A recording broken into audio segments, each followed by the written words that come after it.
Powered by Riverside FM.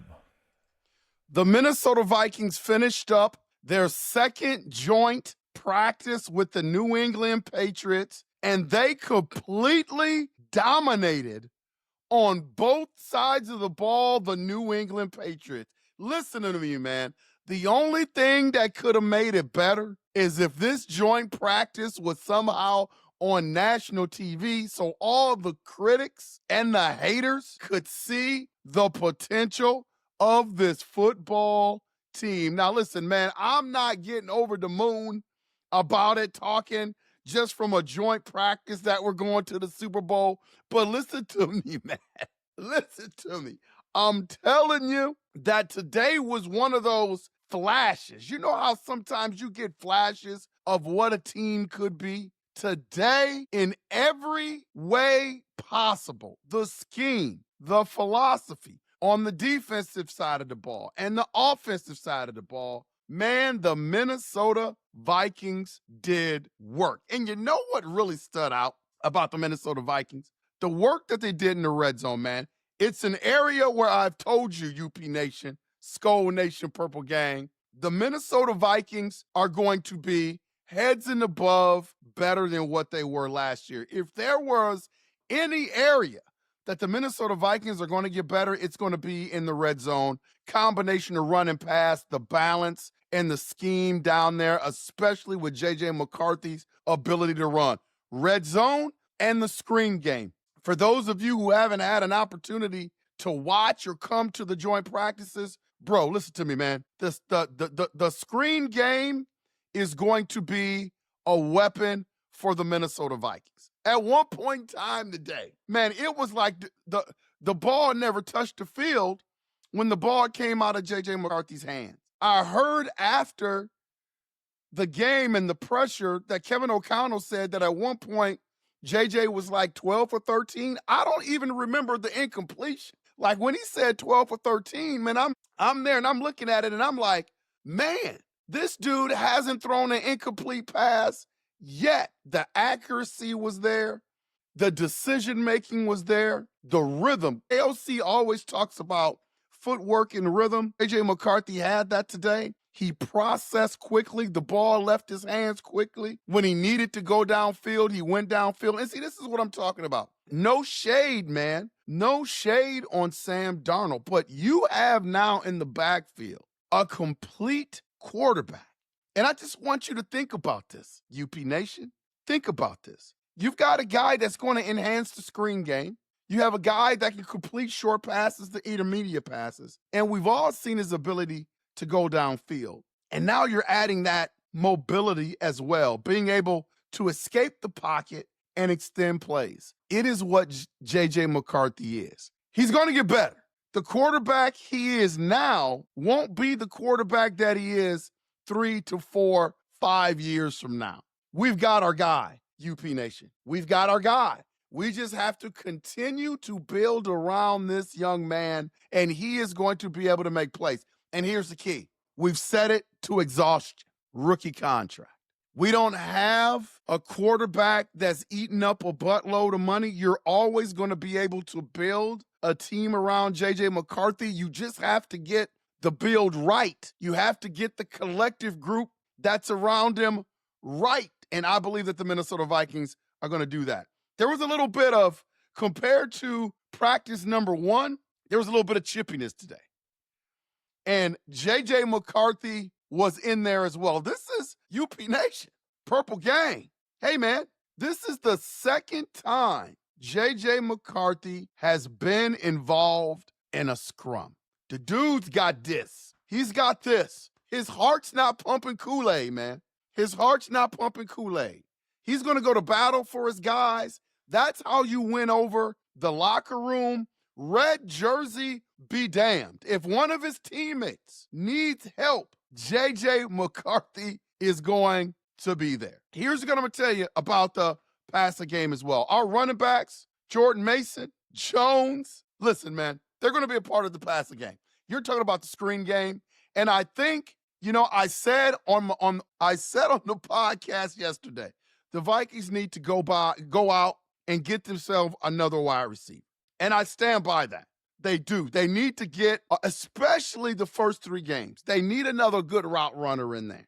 But they are going to have personnel alignments where it's Hockenson and Oliver, who I think Oliver is an underrated pass catcher. We all know he can run block, but they're going to be utilizing guys out of the backfield as well on those screen plays, on those check downs. And don't forget about Xavier Scott in that passing game as well. A hybrid running back, wide receiver. And you're talking, we call B-Flow a mad scientist. I'm looking at what KOC is building and what he's trying to do philosophy-wise with this football team. He still needs wide receivers outside of Addison and Justin Jefferson that can create separation. Like, we still need that. But I understand what he's trying to build. And again, I'm going to say this until I'm blue in the face. I feel sorry for the Chicago Bears. First game of the season, Monday night.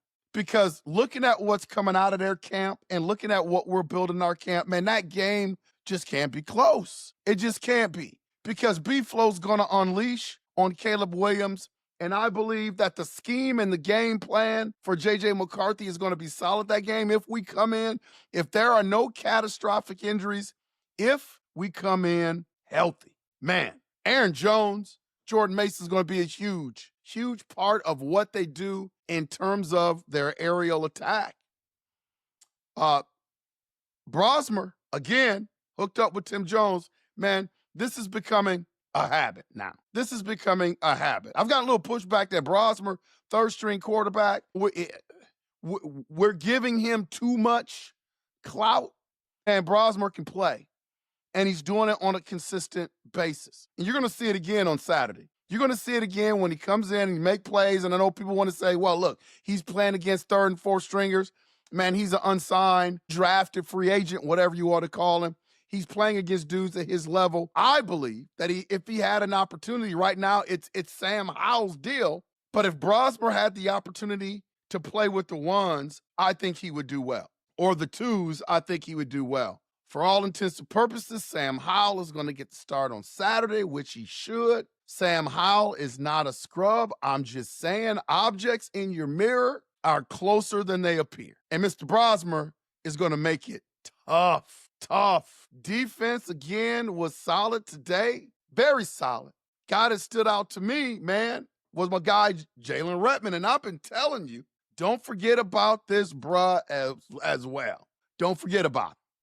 Because he can play. He made timely plays last year. He was noticed last year, made some huge plays for the Minnesota Vikings, and continues to make strides. Man, he's going to be heard from as well. Jonathan Grenard, three or four sacks today. I wasn't keeping stats, but he had 3 or 4 sacks today, obviously. Quarterbacks had a red jersey on, man, but he was there. Looked really, really good. Dallas Turner had a couple of sacks today as well. The defense is on point. Man, there was really no place you could look that the Minnesota Vikings didn't excel today. The only crime in it, man, is that UP Nation, Skull Nation, Purple Gang, if you guys were not at the joint practice, you didn't get a chance to see the show.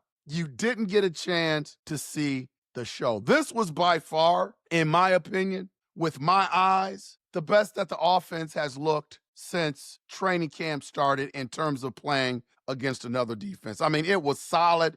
It had rhythm. This is what we want the Minnesota Vikings offense to look like. And the defense is the defense, man. The defense is going to be solid. I have no worries about the defense. I think the cornerback room is looking pretty decent right now, barring injuries. Not saying that we don't need to add another piece if another valid piece is out there. Man, but I'm just not worried about the defense.